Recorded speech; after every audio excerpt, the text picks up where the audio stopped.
You don't forget the sound of a gunshot when the barrel's pointing your way.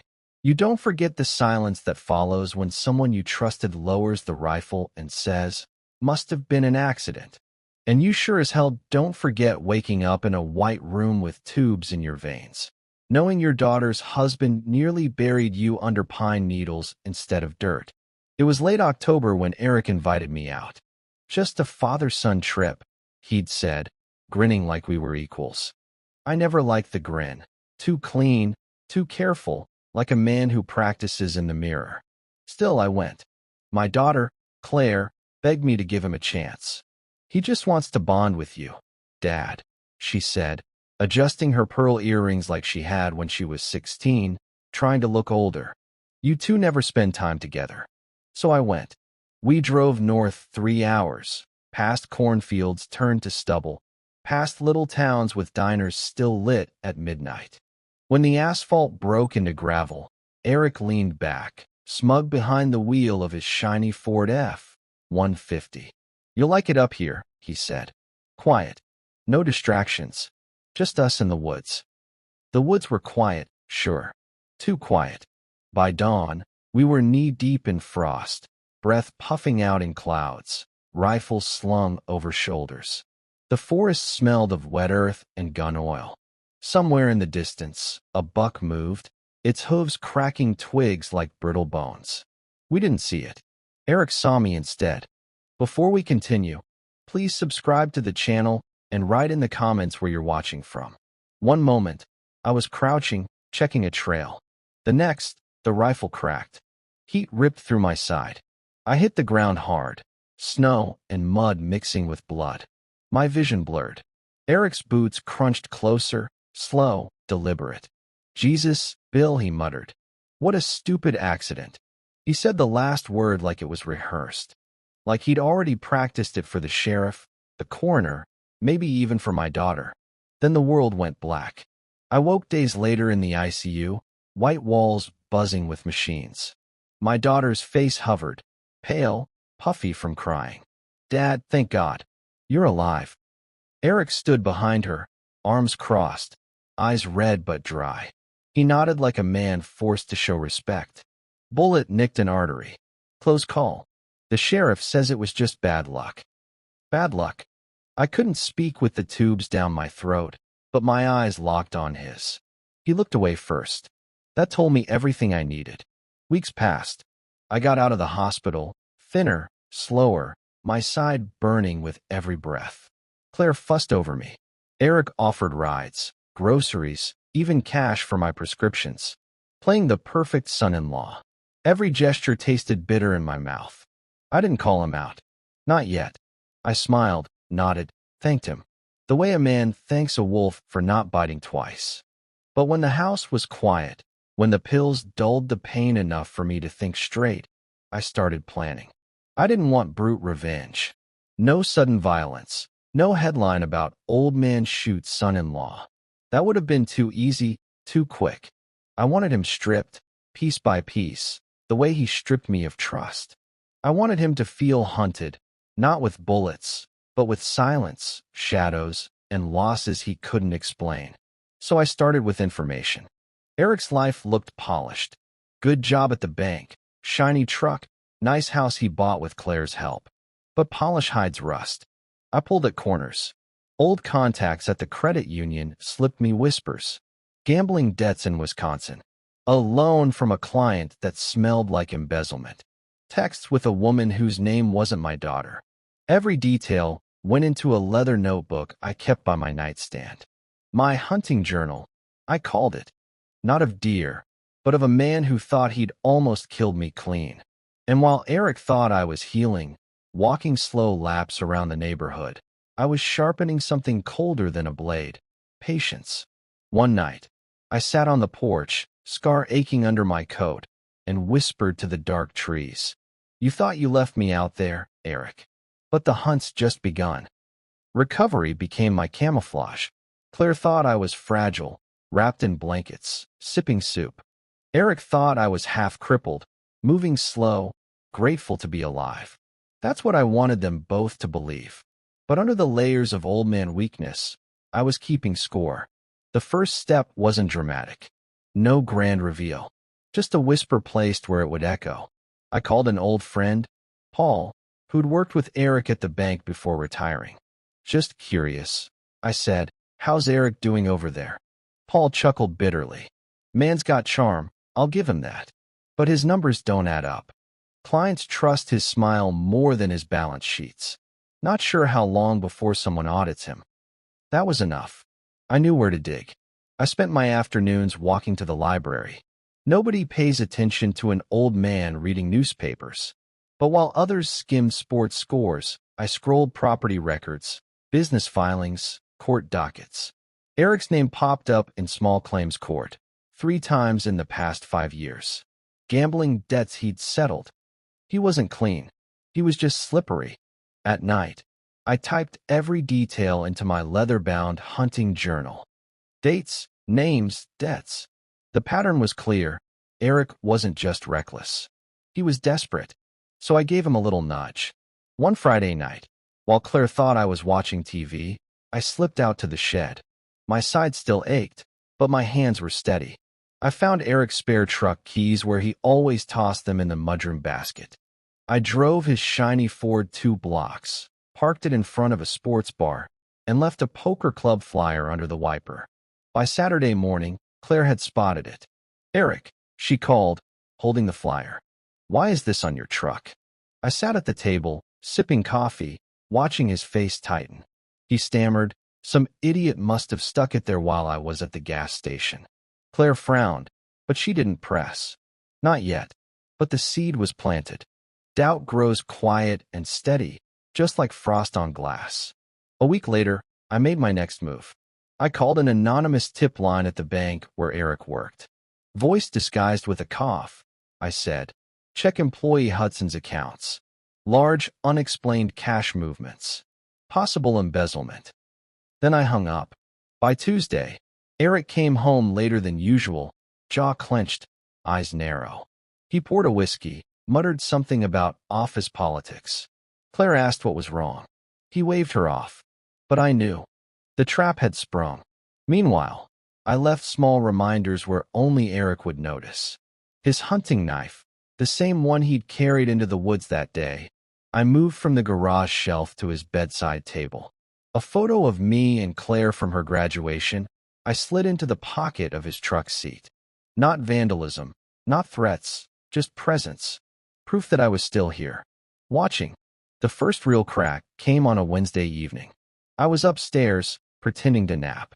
Through the vent, I heard their voices. Claire, why is the bank calling me about joint accounts? Why did a woman named Jessica leave a message on our home phone? Silence. Then Eric's muffled curse. I smiled into the pillow. He'd thought I was the one bleeding out in the woods. But every day since, he'd been the one losing blood drop by drop.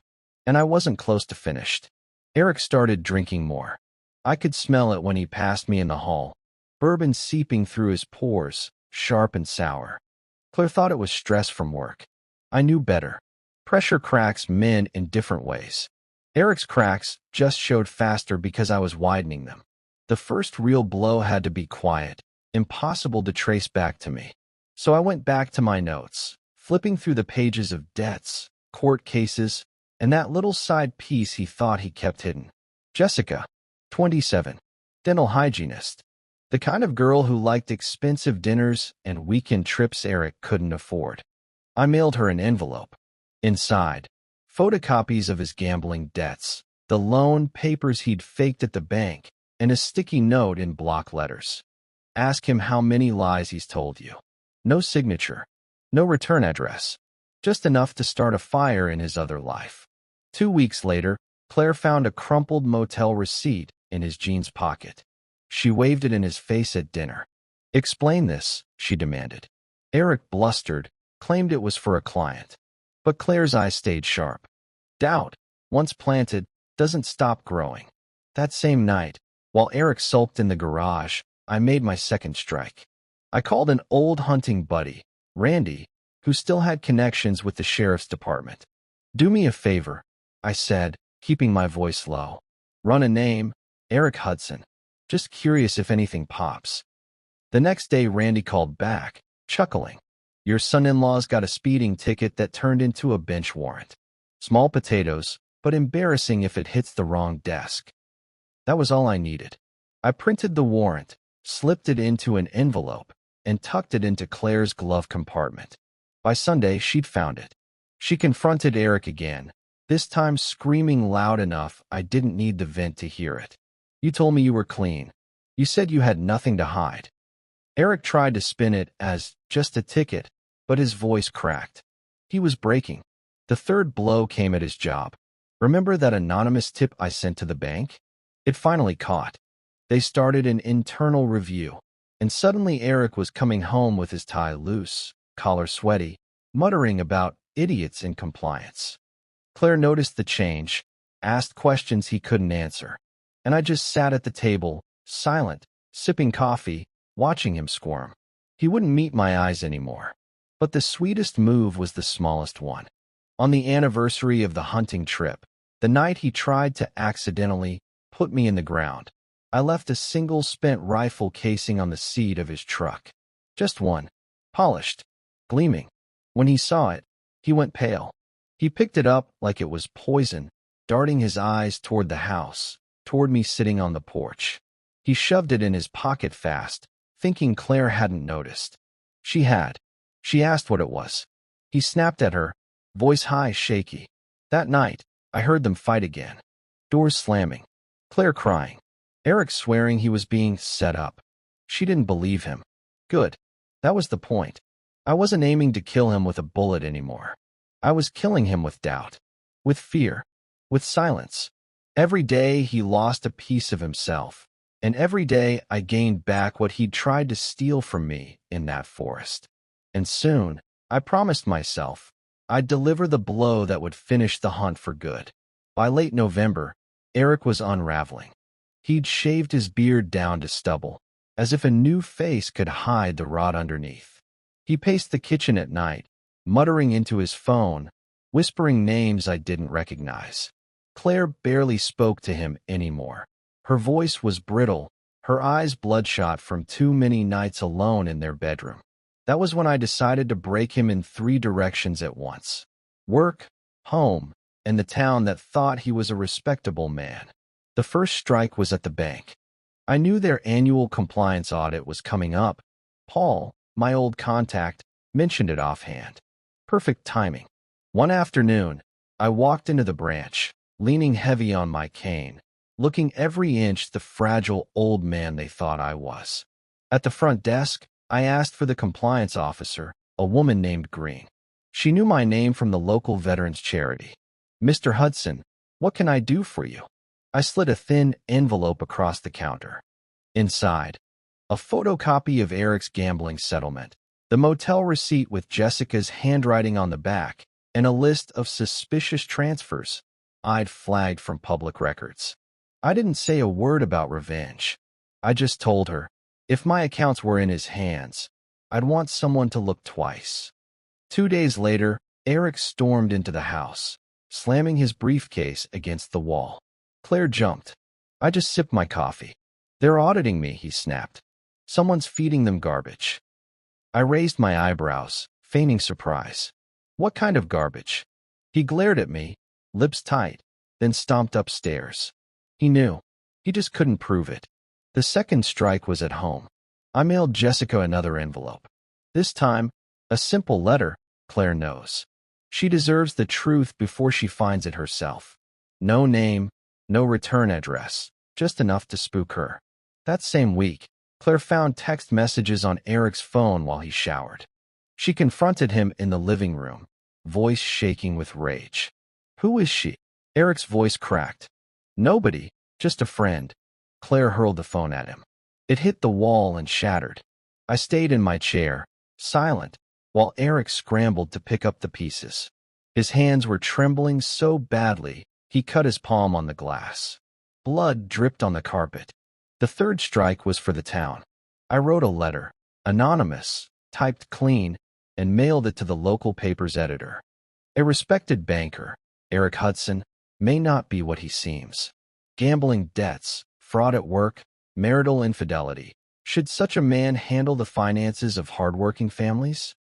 I included copies of documents, just enough to raise eyebrows. A week later, the story ran. Not front page, but visible enough. Local banker under review amid questions of conduct. No names beyond Eric Hudson. No details about me. But the damage was done. People whispered. Neighbors stared when he drove by. At church, nobody shook his hand. By December, he was cornered. Work was circling. Home was broken. His reputation in town was stained. He drank openly now. No shame, no disguise. Bottles clinked in the trash like bells marking time. Claire slept in the guest room. Their voices cut through the thin walls night after night. Her sobs, his shouts. One night, near midnight, Eric stumbled into the driveway, bottle in hand, and saw me sitting on the porch swing. He froze. Even drunk, he knew I'd put myself there for a reason. You, he slurred, pointing a finger that shook like a leaf. You're doing this. You're ruining me. I didn't answer. Just looked at him the way you look at a deer before the shot. Calm. Silent. I let the cold speak for me. He shouted again, voice cracking. Say something. Finally, I stood, walked past him slow, and whispered just loud enough for him to hear. I'm not ruining you, Eric. You're just finally seeing yourself. His face twisted. His knuckles whitened around the bottle. For a second I thought he'd swing it at me. Instead, he collapsed against the truck, sliding down until he sat in the snow, head in his hands. I walked back inside without looking over my shoulder. The hunt wasn't over yet. But now he knew exactly who was stalking him. By January, Eric was living like a cornered fox, hungry, skittish, eyes darting at every sound. His polished banker's routine had crumbled into late nights, cheap whiskey, and phone calls he tried to take outside where he thought no one could hear. But the walls of that house were thin, and I'd trained myself to listen. The first real collapse came from work. One cold Tuesday morning, Claire was folding laundry when Eric came stomping in, face pale under 3-day stubble. He slammed his briefcase down so hard the latch snapped. Papers scattered across the floor, bank memos, letters stamped confidential. Claire bent to pick them up. She froze when she saw the heading. Employee under internal investigation, potential termination pending. Eric, her voice was small, trembling. He ripped the papers from her hands.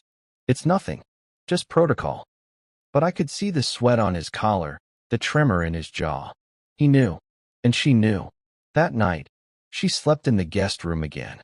Her muffled sobs carried through the vent. I lay in my own bed, staring at the ceiling, remembering the ICU beeps, the tubes in my arms, Eric's voice telling the sheriff it was just bad luck. Every sob from Claire felt like a piece of payback, him losing her trust, drop by drop. The second collapse came at home. Claire found Jessica's letters, because I made sure she did. I slid one of the envelopes under a stack of bills on the kitchen counter. It had Jessica's handwriting, bold and clean, addressed to Eric. Inside, a note I'd written myself, disguised in her style. You promised me a future, not just nights in motels. Tell her, or I will. When Claire found it, she went white. I heard the crack of her palm across Eric's cheek from my room. Heard his stammering excuses. Heard her scream. You nearly killed my father, and you've been lying to me all along. She stormed out of the house, keys jangling, tires spitting gravel into the frozen night. Eric didn't chase her. He just sat at the table, breathing heavy, a man watching his whole life rot in front of him. The third collapse came from the town itself. That letter I'd mailed to the local paper? It caught fire. They printed a follow-up. This time, with details. Gambling debts. Anonymous witnesses at the bank. Even hints of an incident during a hunting trip that left me in intensive care. People stopped whispering. They started pointing. At the grocery store, I saw heads turn when Eric walked past.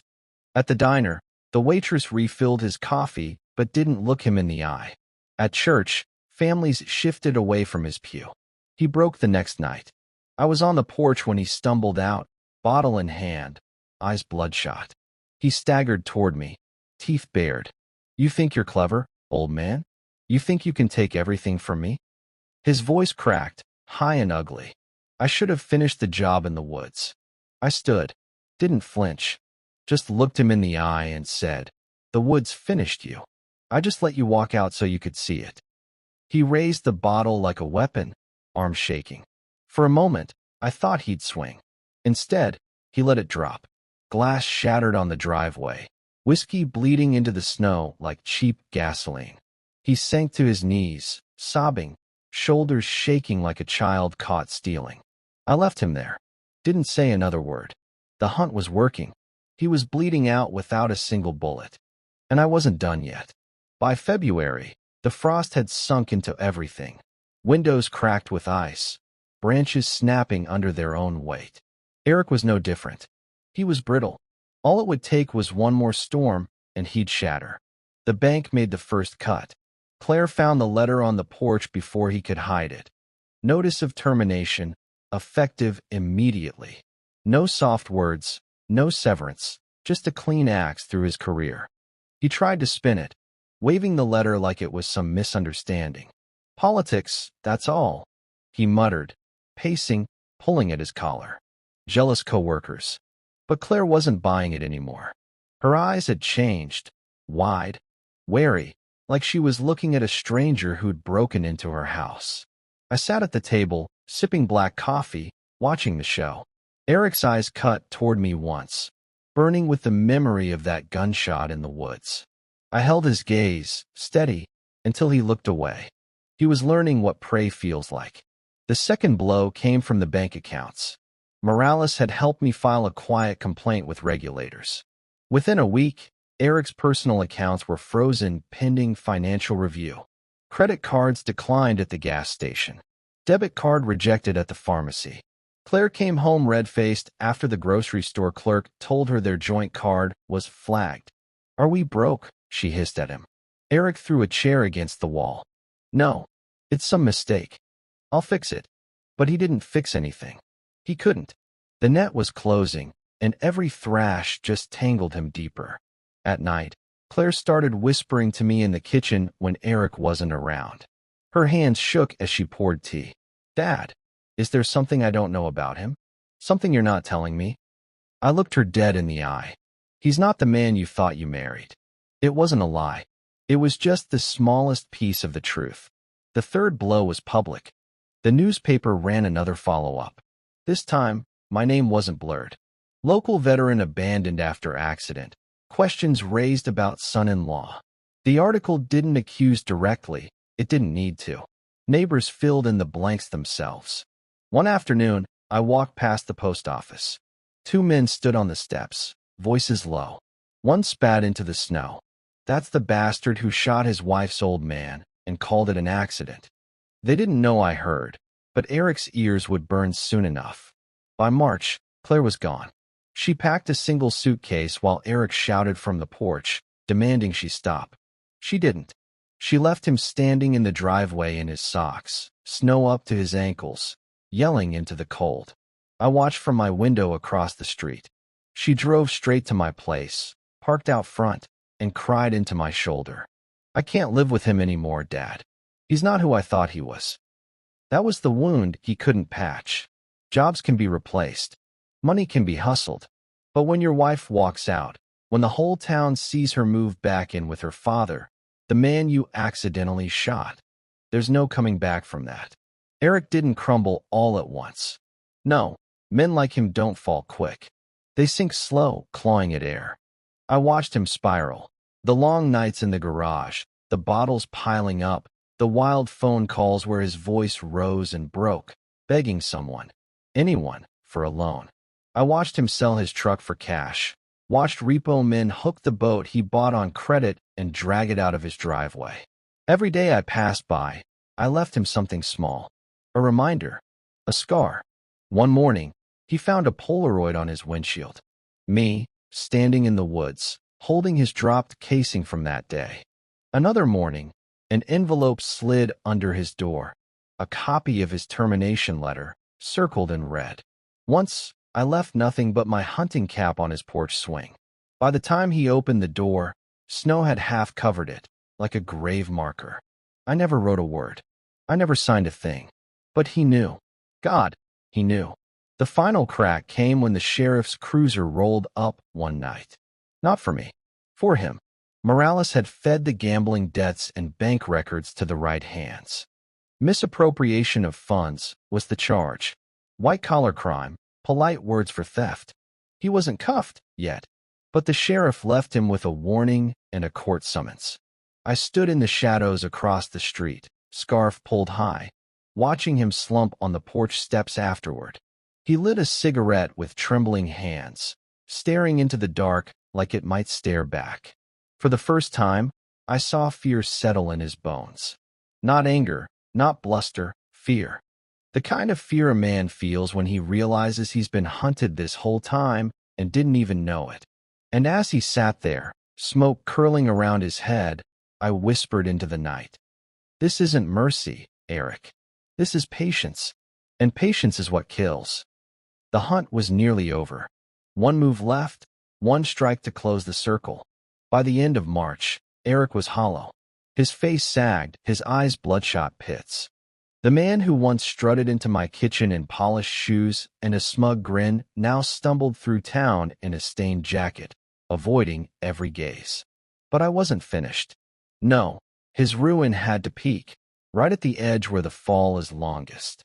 The sheriff's summons date came fast. Eric tried to bluff. He told Claire on the phone, loud enough that I could hear through the wall.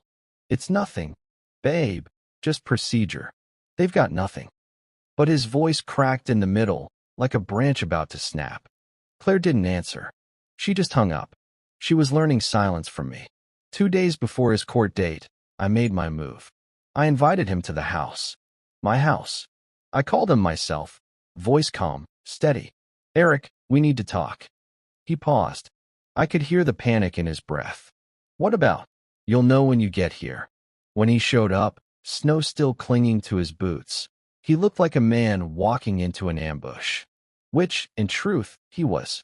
He stepped into my kitchen, eyes darting around like he expected deputies to leap from the pantry. But it was just me, sitting at the table, coffee steaming, leather-bound notebook resting under my hand. What's this? He asked, voice low. I tapped the cover. A journal. Every detail. Every debt. Every lie. Every document. Right down to the bullet you accidentally fired into me. His face drained. He sat without being asked. I opened the notebook slowly, sliding pages across the table. Copies of his gambling debts. Bank transfers. Letters from Jessica. The termination letter circled in red. And finally, the photo of me in the woods, holding that casing. Eric swallowed hard, Adam's apple bobbing like he'd just gulped poison. What do you want from me? I leaned forward, close enough to smell the stale liquor on his breath. I want you to feel the way I felt in that forest. Helpless, cold, knowing the person beside me wanted me gone. He opened his mouth, then shut it. His hands trembled on the table. Tomorrow, I said, sliding one last envelope toward him. This goes to the sheriff. Every page, every photo, every recording. His eyes went wide. He didn't even open it. He knew what was inside. You can fight me, I said, standing, my voice sharp as the wind outside. But you won't win. Because the truth isn't just in here. I tapped the notebook. It's in the town, in the paper, in your wife's eyes every time she looks at you. You're already guilty. Tomorrow just makes it official. Eric's breathing grew ragged. His fists clenched, then loosened, as if even he knew swinging at me would finish him faster. You ruined me, he whispered. No, I said. You pulled the trigger. I just survived long enough to hand you the bullet back. I walked past him, opened the door, let the freezing wind pour in. Get out, Eric. Tonight's your last night as a free man. Enjoy it. He stood slowly, shoulders slumped, and walked out into the snow. The door shut behind him with the weight of a coffin lid. I stayed at the table, staring at the notebook, my chest steady, my scar burning just enough to remind me of the hunt. Tomorrow, the trap would close. The courthouse smelled of old wood and nervous sweat. Fluorescent lights hummed overhead, flickering like they too were tired of watching liars swear oaths. I sat in the back row, coat buttoned, scarf folded neat around my neck. Claire sat beside me, hands clenched tight in her lap, her eyes darting between me and the front where her husband, her soon-to-be ex-husband, stood alone. Eric looked smaller than I'd ever seen him. No suit, no polished shoes, just a wrinkled jacket, a tie knotted crooked, and eyes that refused to settle on anyone.